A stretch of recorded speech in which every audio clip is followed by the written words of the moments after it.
بسم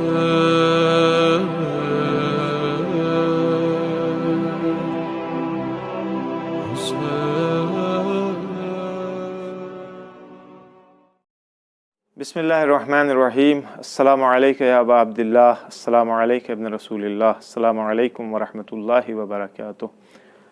ناظرین عزاداران سید الشہداء، رسول ترک کا واقعہ میں نے کہا تھا آج سنانے کے لیے. رسول ترک اسی نام سے باقاعدہ کتاب موجود ہے، اور کتاب کوئی 10 20 25 50 صفحے کی نہیں ہے. رسول ترک کی زندگی بچپنے سے لے کر کے ان کے مرنے تک اور ان کے مرنے کے بعد کے بھی کچھ واقعات جو لوگوں نے بیان کیے، یہ ساری چیزیں اس کتاب میں موجود ہے. آخر کیا ہو گیا تھا کہ رسول ترک نے توبہ کیا؟ کیسے رسول ترک اپنی اس لائن سے پلٹ آیا؟ رسول ترک کرتا کیا تھا؟ بہت سارے سوالات ہیں. رسول ترک میں نے عرض کیا تھا کہ اپنے زمانے کا بہت بڑا گنڈا تھا. صرف گنڈا ہی نہیں تھا، اس کی ایک خصوصیت یہ تھی کہ یہ سال کے 365 دن میں سے 364 دن یہ شراب پیتا تھا.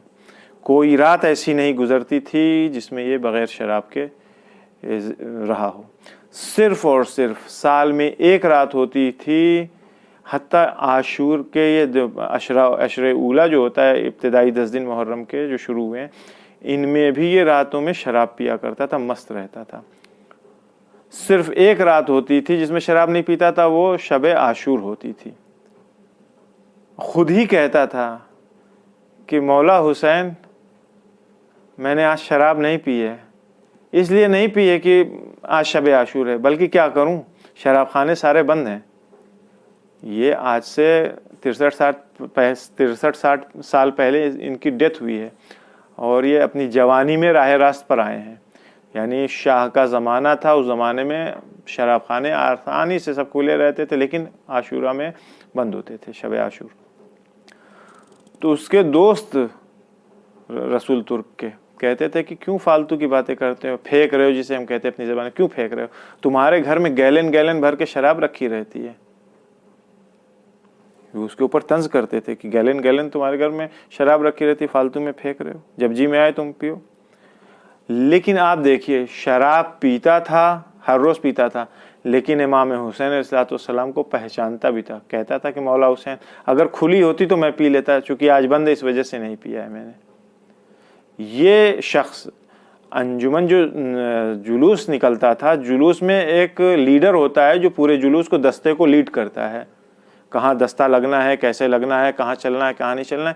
تو یہ لیڈ کرتا تھا اس زمانے میں، اپنے زمانے میں متعدد کئی سالوں سے. شرابی تھا، گناہ کرتا تھا، لیکن سرکار سید الشہداء کو بھولا نہیں تھا. سب کچھ، ساری دنیا کی برائیاں اس کے اندر تھی.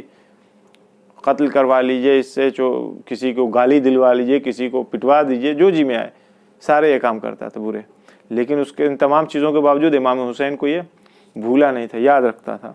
جب محرم شروع ہوتا تھا، جیسے شب اول محرم یعنی چاند رات جب آتی تھی، شراب اپنی عادت کے مطابق یہ پیتا تھا، لیکن وہی محبت سرکار سید الشہداء اسے کھینچ کر کے حسینیہ اور امام بارگاہ میں لے کر کے آتی تھی.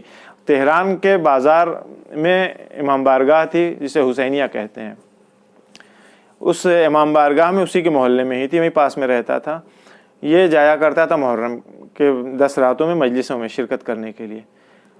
اتنی معرفت تھی کہ سرکار سید الشہداء کی مجلس میں نجاست کی حالت میں نہ بیٹھا جائے، لہذا وہ حسینیہ یا امام بارگاہ جو تھی وہ مسجد کے اندر تھی، پروگرام مسجد کے اندر ہوتا تھا. یہ شراب پی کر کے مسجد میں داخل ہوتا تھا. احترام مجلس سید الشہداء اس کے اعتبار سے تھا کہ اگر منہ دھل لیں، کلی کر لیں، پانی ڈال لیں منہ میں تو پاک ہو جائے گا. تو آ کر کے وہی مسجد کی ٹوٹی کھول کر کے پانی کی، اس کے نیچے اپنا منہ ڈال کر کے کلی کرتا تھا، منہ دھلتا تھا، اور آ کر کے فرش کے اوپر بیٹھ جاتا تھا. اس کا بہت دل چاہتا تھا کہ وہاں کے جو مینجمنٹ کمیٹی ہے اس سے ملے، بات کرے، اس میں مداخلت کرے، کاموں میں ساری چیزوں کو مینیج کرے. لیکن بالاخره لوگ ناک بھوں تو سب کی بنتی بگڑتی ہے. اس طرح کے لوگوں کو دیکھ کر کے کئی سالوں سے یہ سسٹم چلتا چلا آ رہا تھا. اس سال بھی شب اول محرم یہ آیا اور اپنے حسب دستور آنے کے بعد سے کلی کیا، آ کر کے اچھا یہ نہیں ہے کہ مجلس میں آیا آ کر کے کونے میں بیٹھ جائے پھر چپ چاپ سے مجلس سنے اور ماتم کرے. بہترین سینہ زن بھی تھا, ماتم بھی کرتا تھا. اور بعد میں جب یہ ہدایت یافتہ ہوا ہے تو اشعار ایسے ایسے پڑھتے تھے, پبلک سمجھ میں نہیں آتا کیونکہ ترکی زبان میں پڑھتا تھا وہ, لیکن پبلک چاہے مرد ہو یا عورت, بچے میں بوڑھے, دہاڑے مار مار کے روتے تھے. تو اس سال بھی یہ پہلی محرم سے, شب اول محرم سے مسجد میں آنا شروع کیا. اس نے آتا تھا, کلی کرتا تھا, منہ دھلتا تھا, اپنے اعتبار سے پاک کر کے بیٹھ جاتا تھا.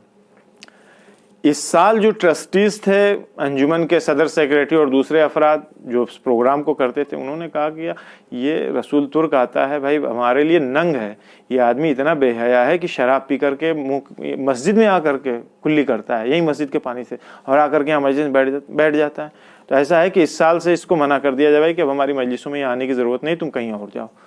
تو ہمت تو کسی کی پڑ نہیں رہی تھی. خیر سب اکٹھا ہو, 7 لوگ تھے یہ وہاں کی کمیٹی کے, یہ 7 لوگ اکٹھا ہوئے. یہ آیا اس دن درمیانی مجالسوں میں, غالباً 7ویں 8ویں تاریخ تھی یا شب عاشور تھی. آیا ہے مجلس میں شرکت کرنے کے لیے. جیسے ہی داخل ہوا تو چاہتا تھا کہ بیٹھے فرش کے اوپر. یہ کمیٹی کے لوگوں نے بلایا, کہا رسول ترک, پلٹ کے آیا. اچھا کبھی کسی سے مجلس کے فرش کے اوپر نہ اکڑ کے بات کیا, نہ کسی کی, تو ہمیشہ مسکرا کر کے احترام کے ساتھ سب سے پیش آتا تھا. اس دن بھی, جی فرمائیے کیا بات ہے. لوگ آئے, ایسا ہے کہ تمہاری وجہ سے ہماری بڑی بے عزتی ہو رہی ہے, ہماری انجمن, ہماری اس ہیئت امام بارگاہ کا نام بہت بدنام ہو رہا ہے. ایسا کرو تم آج کے بعد سے یہاں پہ آنا بند کر دو. تو کہا مگر کیا بات ہے, کیوں, ایسا کیا میں نے کر دیا. کہا کہ تم سال بھر شراب پیتے ہو اور آج بھی شراب پی کر کے آئے ہو, ابھی مسجد کے پانی سے تم نے کلی کیا ہے یہاں مسجد کی ٹوٹی سے, اب تم رہنے دو, کوئی ضرورت نہیں ہے آنے کی. کہا میں جاؤں تو کہاں جاؤں, مجھے مجلس کرنی ہے, امام حسین کا ماتم کرنا ہے, مجھے ان کی مجلس میں شرکت کرنی. کہا کہیں اور دنیا میں بہت جگہ ہوتی ہے, کہیں بھی چلے جاؤ. کہا کہ مجھے کہیں نہیں جانا, میں نہ کسی کو جانتا نہ پہچانتا, نہ کسی حسینیہ میں جاؤں گا, یہ میری اپنی ہے, میں یہاں آتا ہوں ہمیشہ سے. کہا کہ نہیں تم یہاں نہیں آؤ گے. خیر اب غصہ تو اسے بے انتہا آیا تھا, سب کی حالت بھی خراب تھی, کہیں بھی یہ کچھ بدتمیزی نہ کر بیٹھے, لیکن اس نے کچھ نہیں کہا. وہاں سے اٹھا اپنی جگہ سے, باہر نکلتے نکلتے ایک دفعہ اس نے کربلا کا رخ کیا. کہا مولا حسین 40 سال ہو گیا ہے میں شراب پی رہا ہوں, شراب خانے میں جاتا ہوں, لیکن کسی میں اتنی جرأت نہیں تھی کہ وہ آنکھیں ترچھی کر کے ہماری طرف دیکھ لے. میں آپ کے گھر میں آیا تھا مولا, آج مجھے یہاں سے ذلیل و رسوا کر کے نکال, مجھے منع کر دیا گیا کہ میں آپ کے گھر میں نہ ہوں. کہہ کے آتا, بے انتہا غمزدہ, دل ٹوٹ جاتا ہے اس کا. اپنے گھر آتا ہے, بند کر دیتا ہے دروازہ, بستر کے اوپر اس کے فکر پریشان. رات جیسے تیسے گزری. اگلا دن عاشور کا دن تھا. صبح سویرے تقریباً 4 بجے بھور میں دروازے کے اوپر رسول ترک کے دستک ہوتی, دق الباب کیا کسی نے. تو چونکا, آنکھ سو تو رہا نہیں تھا, آنکھ کھولا, کیا ہے, اس کے اعتبار سے تو ابھی نصف شب ہے, آدھی رات ہے. آواز دی, کون ہے بھائی آدھی رات میں, کیا کام ہے, کون ہے, آ رہا ہوں. اب جو دروازہ کھولتا ہے تو دیکھتا ہے کہ وہی ٹرسٹیز لوگ جو انجمن کے صدر سیکریٹری اور دوسرے لوگ تھے بانیان, وہ کھڑے. کہا کیا کام ہے, کیا بات ہے, کیوں آئے. اب جیسے ان لوگوں نے دیکھا رسول ترک کو سلام کر رہے ہیں یہ افراد, کوئی ہاتھ چوم رہا ہے, کوئی پیشانی چوم رہا ہے, کوئی سینے سے لگا رہا ہے, کوئی گلے سے لگا رہا ہے. رسول ترک کیا بات ہے, کیوں آئے ہو. کہا ایسا ہے کہ آج عاشور کا دن ہے, سرکار سید الشہداء کی یاد میں جلوس نکلے گا نا, ہمارے جلوس کے دستہ تمہارے ہاتھوں میں رہتا ہے, تم لیڈ کرتے ہو اس کو, تم کمانڈر ہو جلوس کے دستے کے. ہم چاہتے ہیں کہ تم ہمارے دستے کو لیڈ کرو اس وقت, پھر اس کی کمانڈنگ تمہارے ہاتھ میں ہو. کہا کہ مگر تم لوگوں نے رات میں نہیں بھگا دیا تھا مجھ سے کہا نہیں تھا, تم نے مجھے مجلس حسین سے باہر کر دیا ہے, مجھ سے منع کر دیا تھا کہ نہیں آنا. کہا کہ ہم معافی مانگتے ہیں اپنی غلطی کے لیے, ہمیں معاف کر دو. کہا کہ وہ تو سب تو ٹھیک ہے, لیکن یہ بتاؤ کہ انقلاب آخر آیا کیسے. ان لوگوں کا ارادہ یہ تھا کہ اس سے کچھ نہیں کہیں گے, لیکن رسول ترک کا اصرار اتنا بڑھ گیا کہ یہ مجبور ہوا, یہ لوگ مجبور ہوئے بتانے کے لیے. انہوں نے کہا کہ ہم 7 لوگ ہیں, ہم 7 نے ایک ہی خواب دیکھا ہے. کیا خواب دیکھا ہے. کہا رات میں ان کو کہہ تو دیا تھا, لیکن ہم لوگ بھی اندر سے خوش نہیں تھے کہ کسی کو سرکار سید الشہداء کی مجلس سے منع کر دیا ہے, ہم لوگ بھی خوش نہیں تھے. رات میں ہم 7 نے خواب دیکھا ہے الگ الگ, پھر ہم لوگ صبح مل کر کہا خواب دیکھا کیا یہ بتاؤ. کہا کہ ہم لوگوں نے دیکھا کہ کربلا کا میدان ہے, خیام حسینی نصب ہے, صحرا ہے.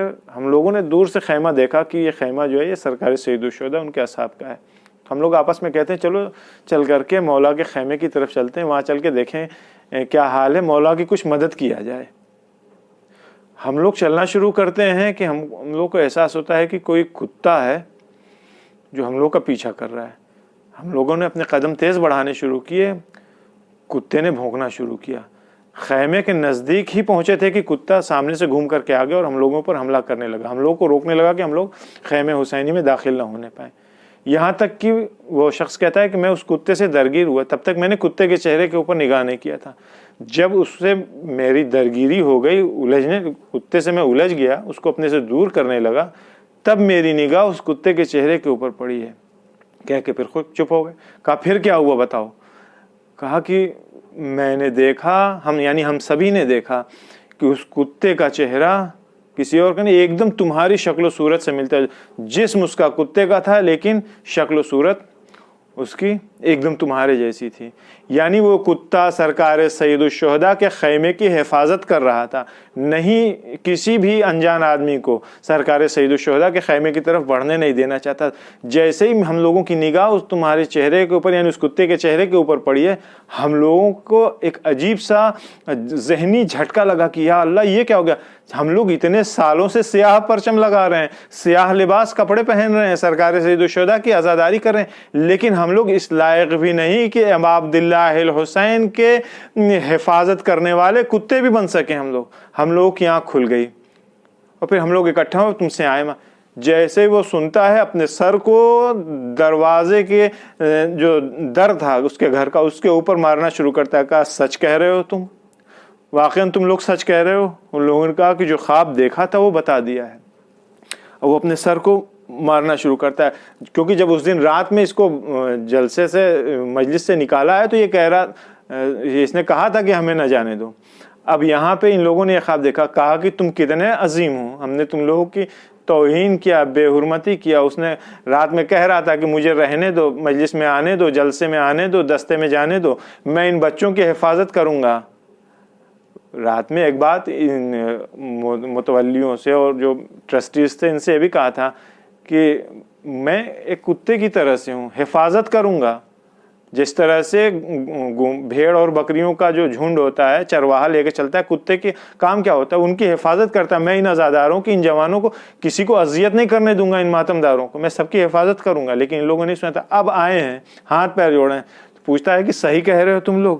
واقعاً ایسا ہوا ہے، میرے مولا نے مجھے قبول کیا، اس کا مطلب۔ اب یہی وہ پوائنٹ تھا، یہی وہ جگہ تھی جہاں سے رسول ترک نے ایک ارادہ کیا کہ مجھے خطاب کر کے کہتا ہے مولا سے، مولا حسین مجھے نہیں معلوم تھا کہ اس گنہگار کو بھی آپ اتنا چاہتے ہوں گے کہ آپ اسے اپنے دروازے کا کتا بنا کے رکھیں گے۔ یہ ہے امام حسین علیہ السلام، یہ ہے آپ دیکھیے اگر کوئی انسان اس کے اندر اگر پاکی ہو، طہارت ہو تو کس طرح سے وہ ہدایت یافتہ ہوتا ہے۔